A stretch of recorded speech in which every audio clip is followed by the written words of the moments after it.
10ാം ക്ലാസ്സിലെ SCERT social science പാഠഭാഗത്തു നിന്നുള്ള മറ്റൊരു മോക്ക് ടെസ്റ്റാണ് ഇന്നത്തെ ഓഡിയോയിൽ ഉൾപ്പെടുത്തിയിട്ടുള്ളത്. ഇന്ത്യ സാമ്പത്തിക ഭൂമിശാസ്ത്രം എന്ന ചാപ്റ്ററിലെ രണ്ടാമത്തെ പാർട്ടാണ് ഇന്നത്തെ ഓഡിയോയിലുള്ളത്. ക്വസ്റ്റ്യൻസിലേക്ക് കിടക്കാം. ഫസ്റ്റ് ക്വസ്റ്റ്യൻ: ഏറ്റവും വലിയ സ്വകാര്യ ഇരുമ്പുരുക്ക് വ്യവസായശാല ഇന്ത്യയിലെ ഏറ്റവും വലിയ സ്വകാര്യ മേഖല ഇരുമ്പുരുക്ക് വ്യവസായശാല ഏതാണ്? ടാറ്റ ഇരുമ്പുരുക്ക് കമ്പനി അഥവാ ടിസ്കോ സ്ഥിതി ചെയ്യുന്നത് ജംഷഡ്പൂർ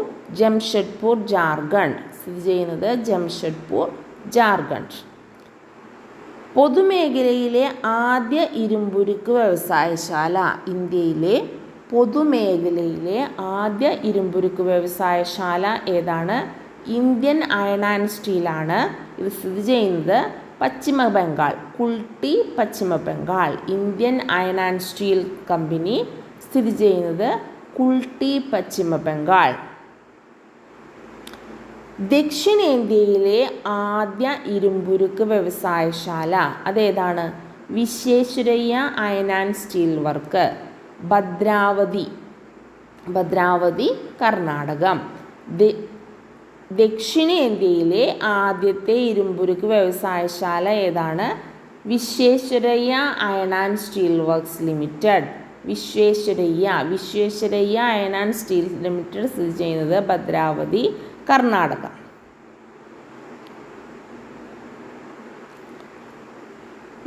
ഇന്ത്യയിലെ മറ്റ് പ്രധാന ഇരുമ്പുരുക്ക് വ്യവസായശാലകളാണ് ഭിലായ്, റൂർക്കേല, ദുർഗാപൂർ, ബൊക്കാറോ എന്നിവ.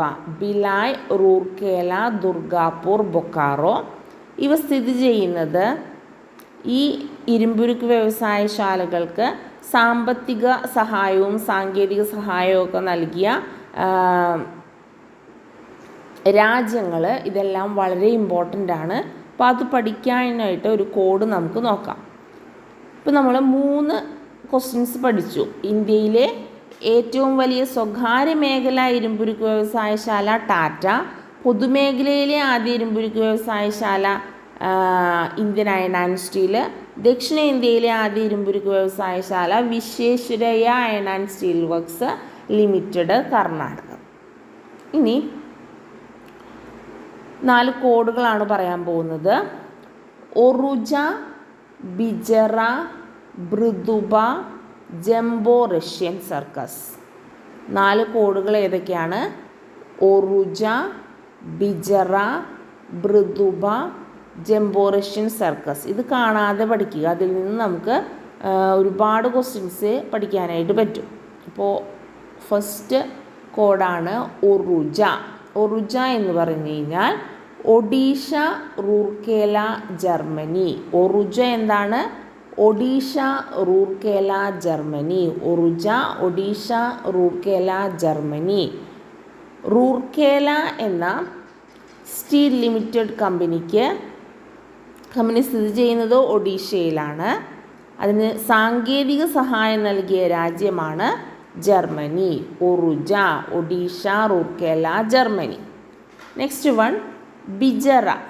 ബിജറ എന്താണ്?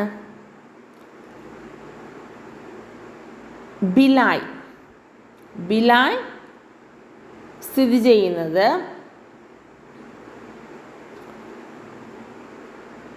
Chhattisgarh.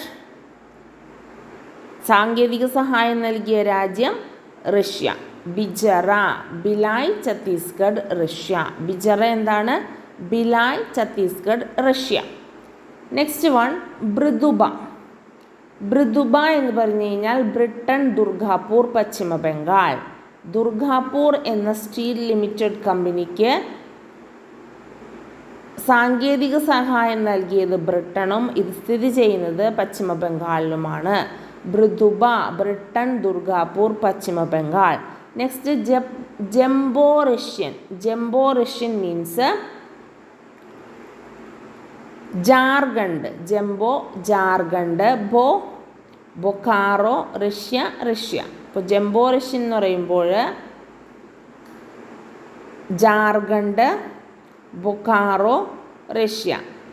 Bokaro steel limited company ആരംഭിച്ചത് ജാർഖണ്ഡിലാണ്. അതിന് സാങ്കേതിക സഹായം നൽകിയ രാജ്യമാണ് റഷ്യ. അപ്പോൾ ഈ ഇരുമ്പുരുക്ക് വ്യവസായശാലകൾ വളരെ ഇമ്പോർട്ടൻ്റ് ആയിട്ടുള്ളൊരു ക്വസ്റ്റ്യനാണ്. എപ്പോഴും ഇതിൽ നിന്ന് ചോദ്യങ്ങൾ ഉണ്ടാകാറുണ്ട്. അപ്പോൾ ഈ കോഡുകൾ മാത്രം പഠിച്ചു വെച്ചാൽ മതി, ആൻസറിലേക്ക് നമുക്ക് എത്താനായിട്ട് പറ്റും. ഏതൊക്കെയാണ് കോഡുകൾ? ഓറുജ, ബിജറ, ബ്രുദുബ, ജംബോറിഷ്യൻ. ഓറുജ, ബിജറ, ബ്രുദുബ, ജംബോറിഷ്യൻ. ഓറുജ, ബിജറ, ബ്രുദുബ, ജംബോറിഷ്യൻ. നെക്സ്റ്റ്, ഇന്ത്യയിലെ മറ്റ് ധാതുക്കൾ ഏതൊക്കെയാണ്? ഇന്ത്യയിൽ ഉൽപ്പാദിപ്പിക്കുന്ന മറ്റു ധാതുക്കളാണ് സ്വർണം, വെള്ളി, ചെമ്പ്, ബോക്സൈറ്റ്, അബ്രം എന്നിവ. സ്വർണം, വെള്ളി, ചെമ്പ്, ബോക്സൈറ്റ്, അബ്രം. സ്വർണം ഏറ്റവും കൂടുതൽ ഉൽപ്പാദിപ്പിക്കുന്ന ഇന്ത്യൻ സംസ്ഥാനമാണ് കർണാടക. വൈദ്യുതോപകരണ വ്യവസായങ്ങളിൽ ഇൻസുലേറ്ററായി ഉപയോഗിക്കുന്നത് അബ്രം. ധാതു ഇന്ധനങ്ങൾ അറിയപ്പെടുന്ന മറ്റൊരു പേരാണ് ഫോസിൽ ഇന്ധനങ്ങൾ. ഫോസിൽ ഇന്ധനങ്ങൾക്ക് ഉദാഹരണമാണ് കൽക്കരി, പെട്രോളിയം, പ്രകൃതിവാതകം. ഇന്ത്യയിൽ കൂടുതലായി കാണപ്പെടുന്നത് ഏത് തരം കൽക്കരിയാണ്? ബിറ്റുമിനസ് വിഭാഗത്തിൽപ്പെട്ട ഇടത്തരം നിലവാരമുള്ള കൽക്കരിയാണ് ഇന്ത്യയിൽ കൂടുതലായും കാണപ്പെടുന്നത്.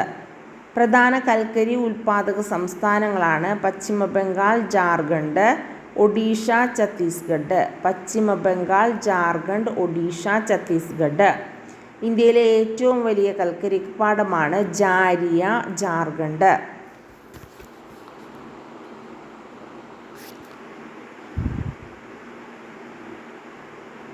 പെട്രോളിയത്തിൽ നിന്ന് ഉൽപ്പാദിപ്പിക്കുന്ന മറ്റ് ഉൽപ്പന്നങ്ങൾ ഏതൊക്കെയാണ്? ഡീസൽ, രാസവളങ്ങൾ, കൃത്രിമ റബ്ബർ, കൃത്രിമ നാരുകൾ, വാസലിൻ തുടങ്ങിയവ. ഇന്ത്യയിലെ പെട്രോളിയം ഉൽപ്പാദക സംസ്ഥാനങ്ങളാണ് അസം, ഗുജറാത്ത്, മുംബൈ. ഇന്ത്യയിൽ ആദ്യമായി പെട്രോളിയം ഖനനം ചെയ്തത് ദിഗ്ബോയിലാണ്, ആസാം ദിഗ്ബോയ്.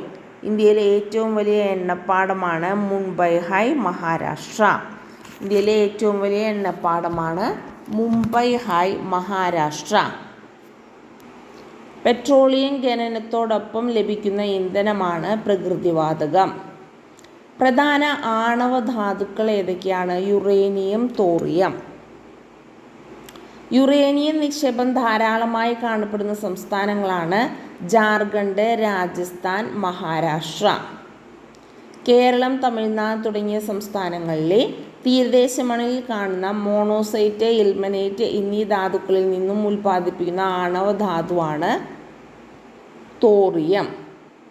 ഇന്ത്യയിലെ പ്രധാന ആണവോർജ നിലയങ്ങൾ ഏതൊക്കെയാണെന്ന് നോക്കാം. താരാപൂർ, മഹാരാഷ്ട്ര.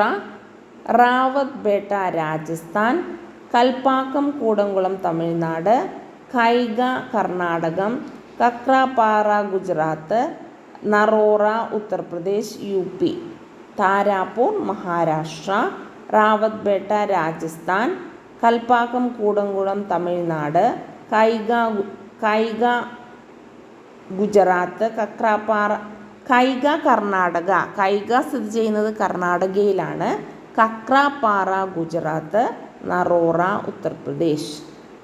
പുനഃസ്ഥാപിക്കാൻ കഴിയാത്ത ഊർജ്ജ സ്രോതസ്സുകൾ ഏതാണ്? പാരമ്പര്യ ഊർജ്ജ സ്രോതസ്സുകൾ. പാരമ്പര്യ ഊർജ്ജ സ്രോതസ്സുകൾക്ക് ഉദാഹരണമാണ് കൽക്കരി, പെട്രോളിയം.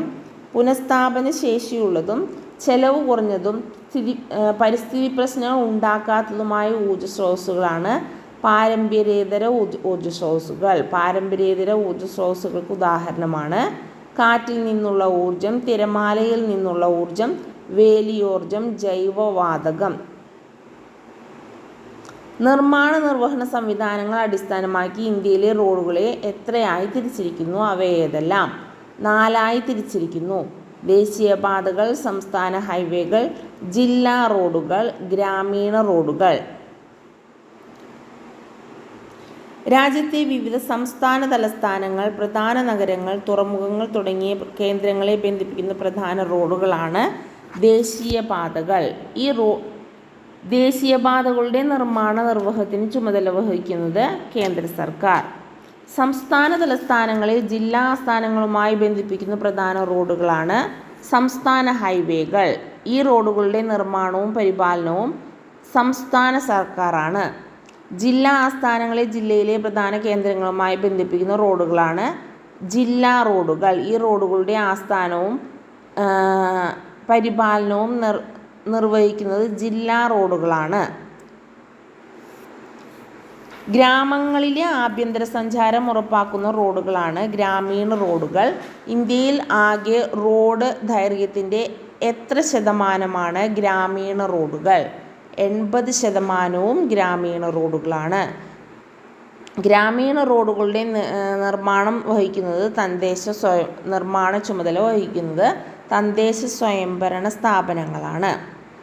ഇന്ത്യയിലെ മെഗാ നഗരങ്ങളായ ഡൽഹി, മുംബൈ, ചെന്നൈ, കൊൽക്കത്ത എന്നിവിടങ്ങളെ തമ്മിൽ ബന്ധിപ്പിക്കുന്ന 6 വരി പാതകളായ സൂപ്പർ ഹൈവേകളെ വിളിക്കുന്നത് സുവർണ ചതുഷ്കോണ സൂപ്പർ ഹൈവേ.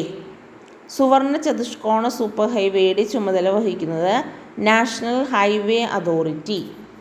ഏഷ്യയിലെ ഏറ്റവും വലിയ റെയിൽവേ ശൃംഖല ഇന്ത്യയിലാണ്. ഇന്ത്യയിലെ ഏറ്റവും വലിയ പൊതുമേഖലാ സംരംഭമാണ് ഇന്ത്യൻ റെയിൽവേ. ഇന്ത്യൻ റെയിൽവേ ഗതാഗതം ആരംഭിച്ചത് 1853. റെയിൽവേയിലെ മുംബൈ ഹൈ മുതൽ താനെ വരെ നീളുന്ന 14-34 കിലോമീറ്റർ ദൂരത്തിലായിരുന്നു യാത്ര. ഭരണനിർവഹണത്തിനായി ഇന്ത്യൻ റെയിൽവേയെ എത്ര മേഖലകളായി തിരിച്ചിരിക്കുന്നു? 18 മേഖലകളായി തിരിച്ചിരിക്കുന്നു. പാളങ്ങൾ തമ്മിലുള്ള അകലത്തിൻ്റെ അടിസ്ഥാനത്തിൽ റെയിൽവേയുടെ വർഗീകരണം 3 ഒന്ന് ബ്രോഡ് ഗേജ്. ബ്രോഡ് ഗേജിൻ്റെ അകലം 1.76 മീറ്ററാണ്. മീറ്റർ ഗേജ് 1 മീറ്ററാണ്. നാരോ ഗേജ് 0.762 മീറ്ററാണ്. ഇനി ബ്രോഡ് ഗേജ് ഇന്ത്യയിലെ ആനുപാതിക ദൈർഘ്യം. ബ്രോഡ് ഗേജ് റെയിൽവേയുടെ ആനുപാതിക ദൈർഘ്യം എന്ന് പറയുന്നത് 74%. Metre gauge 21%. Narrow gauge 5%. Konkan railway നിർമ്മാണം പൂർത്തീകരിച്ചത് എന്നാണ്? 1998. കൊങ്കൺ റെയിൽവേയുടെ ദൈർഘ്യം 760 കിലോമീറ്ററാണ്. കൊങ്കൺ റെയിൽവേ കടന്നു പോകുന്നത് മഹാരാഷ്ട്രയിലെ റോഹ മുതൽ കർണാടകത്തിലെ മംഗലാപുരം വരെ. മഹാരാഷ്ട്രയിലെ റോഹ മുതൽ കർണാടകത്തിലെ മംഗലാപുരം വരെ. സഞ്ചാരപാതയിൽ 146 നദികളും ഏകദേശം 2000 പാലങ്ങളും 91 തുരങ്കങ്ങളുമുള്ള റെയിൽ പാതയാണ് കൊങ്കൺ. കൊങ്കണിൻ്റെ നീളമാണ് 790 കിലോമീറ്റർ. ഏഷ്യയിലെ ഏറ്റവും വലിയ റെയിൽ തുരങ്കം കൊങ്കൺ റെയിൽവേയിലാണ് സ്ഥിതി ചെയ്യുന്നത്. ജലഗതാഗതത്തെ പൊതുവെ 2ആയി തിരിക്കാം. അവ ഏതൊക്കെയാണ്? ഉൾനാടൻ ജലഗതാഗതവും സമുദ്ര ജലഗതാഗതവും. നദികൾ, കായലുകൾ, കനാലുകൾ തുടങ്ങിയ ജലാശയങ്ങളാണ് ഉൾനാടൻ ജലഗതാഗതത്തിന് ഉപയോഗിക്കുന്നത്. ഉൾനാടൻ ജല അതോറിറ്റി രൂപം കൊണ്ട വർഷം 1986. ഇന്ത്യയിലെ ആദ്യ ജലപാതയാണ് നാഷണൽ വാട്ടർവേസ് 1. നാഷണൽ വാട്ടർവേസ് 3യെ ദേശീയ ജലപാതയായി പ്രഖ്യാപിച്ച വർഷം 1993. ദേശീയ ജലഗതാഗത നിയമത്തിന് രാഷ്ട്രപതിയുടെ അംഗീകാരം ലഭിച്ച വർഷമാണ് 2016 മാർച്ച് 25. ഈ നിയമം അനുസരിച്ച്, ദേശീയ ജലഗതാഗത നിയമം അനുസരിച്ച് നിലവിൽ ഇന്ത്യയിലെ ആകെ ദേശീയ ജലപാതകളുടെ എണ്ണം 111. ഇന്ത്യയിലെ പ്രധാന ദേശീയ ജലപാതകൾ ഏതൊക്കെയാണെന്ന് നോക്കാം. നാഷണൽ വാട്ടർവേസ് 1 ഏതൊക്കെ സ്ഥലങ്ങളെയാണ് ബന്ധിപ്പിക്കുന്നത്? അലഹബാദ്, ഹാൽഡിയ. ഇതെവിടെയാണ്? ഏത് നദിയിലും കനാലിലുമാണ് national waterways 1? Ganga, Bhagirathi, Hooghly. National waterways 2 ഏതാണ്? സാദിയ, ധൂബ്രിയാണ്. ഇത് ചെയ്യുന്നത് ബ്രഹ്മപുത്രയിലാണ്. National waterways 3 Kollam, Kozhikode. കോഴിക്കോട് സ്ഥിതി ചെയ്യുന്നത് west coast canal. National waterways 4 Kakinada, പുതുച്ചേരിയാണ്. കാക്കിനാട പുതുച്ചേരി സ്ഥിതി ചെയ്യുന്നത് ഗോദാവരി കൃഷ്ണയാണ്. നാഷണൽ വാട്ടർവേസ് 5 താൽച്ചർ ധാമ്രയാണ്. താൽച്ചർ ധാമ്ര സ്ഥിതി ചെയ്യുന്നത് മഹാനദിയിലാണ്. 4 ലക്കിപൂർ ഭാംഗ്രയാണ്, അത് അസമിലാണ്. ബറാക്ക് നദിയിലാണ് ലക്കിപൂർ ഭാഗ്ര. ഇന്ത്യയിലെ പ്രധാന ദേശീയ ജലപാതകളാണ് നാഷണൽ വാട്ടർവേസ് 1 to 6. തുറമുഖങ്ങൾ. ഇന്ത്യയിലെ പടിഞ്ഞാറും കിഴക്കുമായി സ്ഥിതി ചെയ്യുന്ന പ്രധാന മേജർ തുറമുഖങ്ങൾ എത്ര എണ്ണമാണ്? 13 മേജർ തുറമുഖങ്ങളാണ് ഉള്ളത്. ഏതൊക്കെയാണവ? കാൺല, നവശേവ, മംഗലാപുരം, തൂത്തുക്കുടി, വിശാഖപട്ടണം, ഹാൽഡിയ, പോർട്ട് ബ്ലെയർ, മുംബൈ, മർമഗോവ, കൊച്ചി, ചെന്നൈ, പാരദ്വീപ്, കൊൽക്കത്ത. പൊതു സ്വകാര്യ പങ്കാളിത്തത്തോടെ കേരളത്തിൽ നടപ്പിലാക്കുന്ന തുറമുഖ പദ്ധതിയാണ് വിഴിഞ്ഞം. ഇന്ത്യയുടെ വ്യോമഗതാഗതം നിയന്ത്രിക്കുന്നത് airport authority of India. Airport authority of ഇന്ത്യയുടെ കീഴിൽ 11 അന്താരാഷ്ട്ര വിമാനത്താവളങ്ങളും 126 വിമാനത്താവളങ്ങളുമാണ് ഉള്ളത്. 11 അന്താരാഷ്ട്ര വിമാനത്താവളങ്ങളും 128 വിമാനത്താവളങ്ങളാണ് ഉള്ളത്. അന്താരാഷ്ട്ര ആഭ്യന്തര വിമാന സർവീസുകൾ കൈകാര്യം ചെയ്യുന്ന കോർപ്പറേഷനാണ് എയർ ഇന്ത്യ, ഇന്ത്യൻ എയർലൈൻസ് എന്നിവ. ഇത്രയും ക്വസ്റ്റ്യനാണ് ഈ ചാപ്റ്ററിൽ നിന്നുള്ളത്. ഇതിൽ ഇന്ത്യയിലെ പ്രധാന ദേശീയ ജലപാതകളും അതുപോലെ തന്നെ ഇന്ത്യൻ റെയിൽവേയിലെ വർഗീകരണവും, അതായത് റെയിൽ ഗേജുകൾ തമ്മിലുള്ള വർഗീകരണവും, ഇന്ത്യയിലെ പ്രധാന ആണവോർജ്ജ നിലയങ്ങളും ഇരുമ്പുരുക്ക് നിലയങ്ങളും അവയുടെ സ്ഥിതി ചെയ്യുന്ന പ്രദേശങ്ങളെല്ലാം വളരെ ഇമ്പോർട്ടൻ്റ് ആയിട്ടുള്ളൊരു ക്വസ്റ്റ്യൻസാണ്. അവയെല്ലാം വളരെ വിശദമായി തന്നെ പഠിക്കുക. കോഡ് ഉപയോഗിച്ച് പഠിച്ചു കഴിഞ്ഞാൽ നമ്മൾ ഒരിക്കലും മറക്കില്ല. അപ്പോൾ ഇരുമ്പുരുക്ക് വ്യവസായശാല കോഡ് ഉപയോഗിച്ച് തന്നെ പഠിക്കുക. ഷുവറായിട്ടുള്ളൊരു ക്വസ്റ്റ്യനാണ്. Thank you.